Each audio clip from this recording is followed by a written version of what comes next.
الرجيم بسم الله الرحمن الرحيم الحمد لله الذي نزل الفرقان على عبده ليكون للعالمين نذيرا الصلاة والسلام على من جعله شاهدا ومبشرا ونذيرا وداعيا إلى الله بإذنه سراجا منيرا وآله الذين أذهب الله عنهم الرجس وطهرهم تطهيرا اللهم صل على محمد وآل محمد ولعنة الله على أعدائهم أجمعين من يوم عداوتهم إلى يوم الحساب والجزاء أما بعد فقد قال إمامنا زين العابدين اللهم يا من خص محمدا وآله بالكرامة وحباهم بالرسالة وخصصهم بالوسيلة رب اشرح لي صدري ويسر لي أمري واحلل عقدة من لساني يفقه قولي صلوات اللهم صل على محمد وآل محمد سب سے پہلے رب العزت کی بارگاہ میں دعا ہے کہ ہماری اس قلیل عبادت کو اپنی عبادت عالیہ میں شمار فرمائے ہمیں اپنے نیک مقاصد میں کامیاب فرمائے جو مومن جہاں رہتے ہیں انہیں شاد و آباد فرمائے تمام مومن کی دلی خواہش پوری فرمائے جو مومن پریشان حال میں پریشانی دور فرمائے ہماری سب سے بڑی دعا ہمارے وقت کے امام کے ظہور میں تاجیل فرمائے ہمیں امام علیہ السلام کے اعوان و انصار میں شمار فرمائے دعاؤں کی مقبولیت کے لیے ایک بلند ترین صلوات پڑھیں اللهم صل على محمد وآل محمد زیادہ وقت نہیں لوں گا بسم اللہ مختصر وقت میں چند آرائز پیش کروں گا صرف آپ کی توجہ کا طالب ہوں بسم اللہ ویسے یہ ذکر وہ ذکر ہے جس میں پڑھنے والے کا کمال نہیں ہوتا کمال ذکر کا ہے مٹھاس ذکر کی ہے جتنا ذکر اہل بیت علیہ السلام کی جتنی ذکر میں جتنی مٹھاس ہے کسی ذکر میں اتنی مٹھاس نہیں ہے سبحان اللہ اور بھی ذکر ہیں دنیا میں بڑے بڑے لوگ ہیں بڑی بڑی ہستیاں ہیں بڑے بڑے کارنامے کیے ہیں لوگوں نے بڑی بڑی حکومتیں کی ہیں سوشل ورکر ہیں سیاسی لوگ ہیں ان کے ذکر ہے ہر کسی کا اپنا اپنا ذکر ہے اپنی اپنی تاریخ ہے لیکن جو ذکر اہل بیت علیہ السلام کا ذکر ہے ایسا کوئی ذکر نہیں ہے دنیا میں انبیاء کے ذکر ہیں انبیاء کے قصص ہیں اس کے علاوہ ملائکہ کے قصے موجود ہیں تاریخ نے لکھے لیکن وہ مٹھاس نہیں کیونکہ اہل بیت علیہ السلام کا وہ ذکر ہے جس کے لیے رسول صلی اللہ علیہ وسلم نے فرمایا یہ ذکر میرا ذکر ہے اور میرا ذکر خدا کا ذکر ہے جو خدا کا ذکر ہو خدا کے حبیب کا ذکر ہو خدا کے مقرب بندو کا ذکر ہو ایسا کوئی ذکر نہیں اور اس ذکر کی اہمیت اور بڑھ جاتی ہے جب ذکر کرنے والا کوئی پڑھا لکھا لوگ ہو کوئی پڑھی لکھی شخصیت ہو کوئی عالم دین ہو کوئی بزرگ ہو بڑھ جاتی ہے اور اگر اس ذکر کرنے والا کوئی آیت اللہ ہو مجتہد ہو اور اہمیت بڑھ جاتی ہے لیکن اگر اس ذکر کو کرنے والا صحابی ہو اور اہمیت بڑھ جاتی ہے لیکن خود اگر اہل بیت علیہ السلام یہ ذکر کریں تو اور اہمیت بڑھ جاتی ہے. اسی لیے ایک چھوٹی سی دعا ہے امام زین العابدین علیہ السلام کی.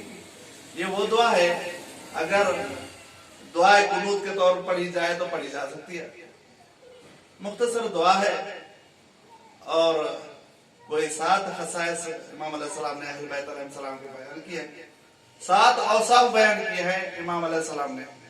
اور یہ وہ دعا ہے جو اصل جو 54 ادعیہ ہیں، دعائیں ہیں جو بے سلسلہ سند صحیح سجادیہ کی بے سلسلہ سند جو منقول ہیں ان میں بھی ذکر ہے اور ملاحقات میں بھی علماء نے اس میں ذکر کیا ہے، جس میں امام علیہ السلام اہل بیت علیہ السلام کی خصوصیات بیان کرتے ہیں.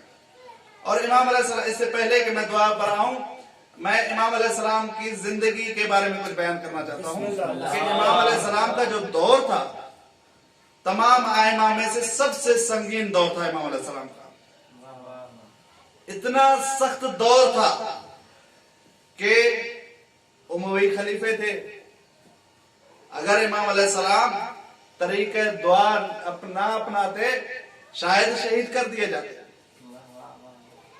امام علیہ السلام کی زندگی کے سب سے بڑے 2 مقصد تھے. پہلا مقصد ذکر امام حسین علیہ السلام. امام حسین علیہ السلام کی اتنی عظیم بڑی قربانی، یہ قربانی آگے عوام تک منتقل ہو، یہ امام علیہ السلام کے اہداف میں تھا، جس کے لیے امام علیہ السلام نے باقاعدہ عزاداری کے پروگرام منعقد کروائے. امام علیہ السلام نے مجالس کے پروگرام رکھے تھے. ذاکر سے کہتے تھے کہ آپ ذکر کریں، مدح خوان سے کہتے تھے کہ آپ مرثیہ پڑھیں. یہ سیرت رہی ہے امام زین العابدین علیہ السلام کی زندگی میں کہ انہوں نے امام حسین علیہ السلام کے ذکر کو باقی رکھا. دوسرا مقصد جو ہر منتخب نمائندے کا ہوتا ہے، انبیاء کا، اوصیاء کا، وہ یہ کہ دین الہی کی تبلیغ کرنا. دین الہی کی تبلیغ ہر امام نے اپنے اپنے دور میں اپنے اپنے انداز میں کی ہے. امام علیہ السلام کا چونکہ وقت مشکل تھا، بہت سنگین دور تھا، امام علیہ السلام نے دین کی تبلیغ کے لیے 2 راستے اختیار کیا. پہلا راستہ، امام علیہ السلام غلام خرید کرتے تھے اور غلاموں کو خرید کر 1 سال تک انہیں تربیت کرتے تھے. 1 سال کے بعد انہیں آزاد کر دیتے تھے.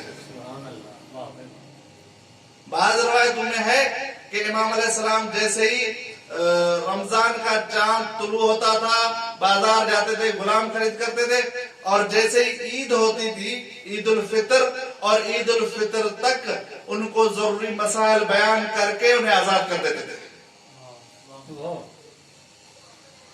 اور جو امام کی محضر میں 1 سال سے زیادہ عرصہ رہتے تھے وہ تو فقیہ بن جاتے تھے، اپنے دور کے بڑے محدث بن جاتے تھے. اور امام علیہ السلام کے شاگردوں نے امام علیہ السلام سے بہت ساری روایات نقل کی ہے، اور امام علیہ السلام سے بھی بہت سارے کتب یعنی کتاب جو ہے روایت کیے ہوئے ہیں، جس میں صحیفہ سجادیہ ہے، رسالۃ الحقوق ہے، اور اس طرح مناسک ہے. اس طرح علماء نے تقریباً 8 کتب تک لکھے ہیں جو پورے کے پورے کتب ایک سلسلہ سند کے ساتھ منقول ہے. یہ امام علیہ السلام دین کی تبلیغ کی، اور اس دین کے جو اہم چیپٹر ہے وہ ہے اہل بیت علیہ السلام کی ہستیاں، ان کا کردار دین میں. جو اکمال دین ہے وہ اہل بیت ہے، اور امام علیہ السلام نے اس گوشے کو بھی نہیں چھوڑا. امام علیہ السلام نے ایک چھوٹی سی دعا میں صرف 7 اوصاف بیان کر کے امام علیہ السلام نے اہل بیت علیہ السلام کے وہ کمالات بیان کیے ہیں. دعا چھوٹی ہے، کمالات بڑے ہیں. اور امام علیہ السلام دعا میں ارشاد فرماتے ہیں، اللہم یا من خص محمد و آلہ بالکرامت.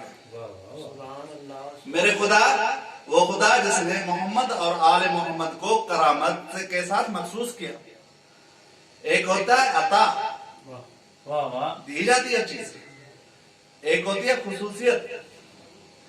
ایک مقام پر یعنی کوئی استاد ہوتا ہے، بھئی آپ کے گاؤں میں یہ استاد ہے، تعریف کی جاتی ہے، بھئی یہ مولانا ہے، یہ ہمارے گاؤں کے مولانا ہے. یہ فضیلت نہیں ہوتی ہے. ایک ہوتی ہے کہ یہ بھائی ہمارے گاؤں کے صرف یہ مولانا ہے. جب صرفیت آ جائے یعنی حسر ہو جائے اسے کہتے ہیں خصوصیت.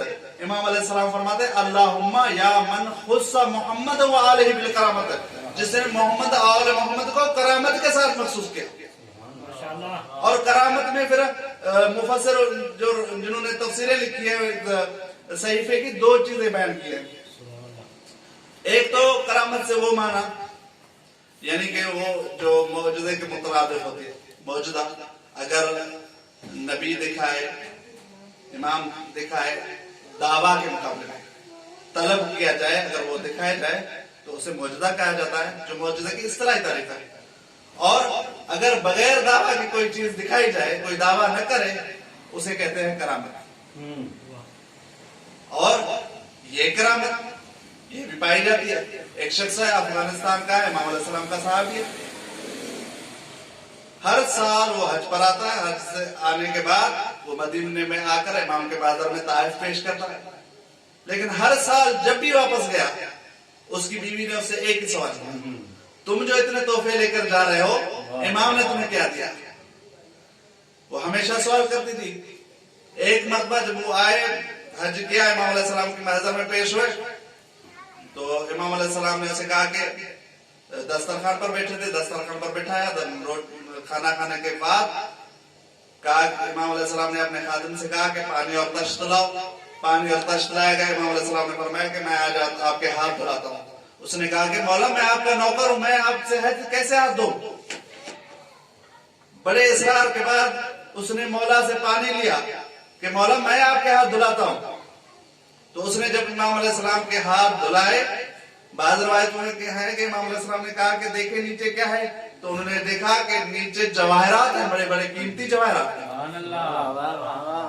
بعض نے اس کو 3 اسٹیپ میں بیان کیا. یعنی پہلی مرتبہ جب امام نے دکھایا کیا ہے, کہا کہ یہ عقیق ہے. دوسری مرتبہ دکھایا کیا ہے, یاقوت ہے. تیسری مرتبہ کیا ہے, کہا کہ یہ جواہرات ہیں. امام علیہ السلام نے وہ تشت دیا, کہا کہ یہ لے جاؤ, اپنی گھر والی سے کہنا کہ یہ امام کی طرف سے آپ کی طرف ہدیہ ہے.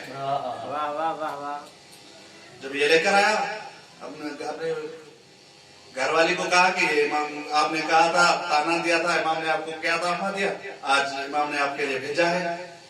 جب اس نے دیکھا تو کتنا بڑا کریم امام, ہم نے تو یہاں بات کی تھی, امام نے وہاں سن لی. اس کے دل میں اشتیاق پیدا ہوا.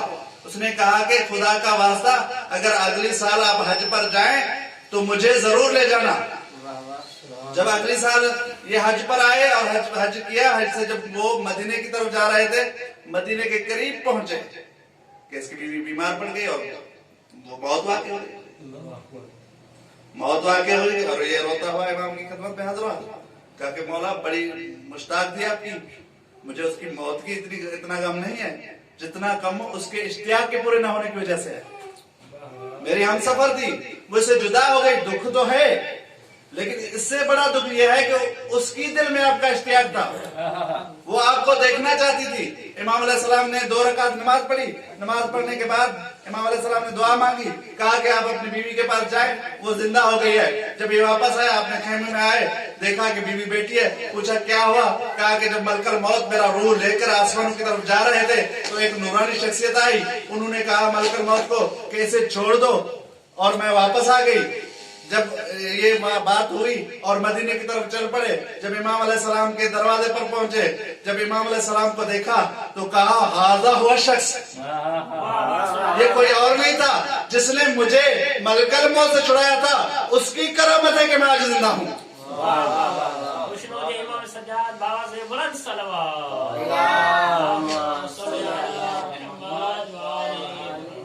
یہ کرامت ہے.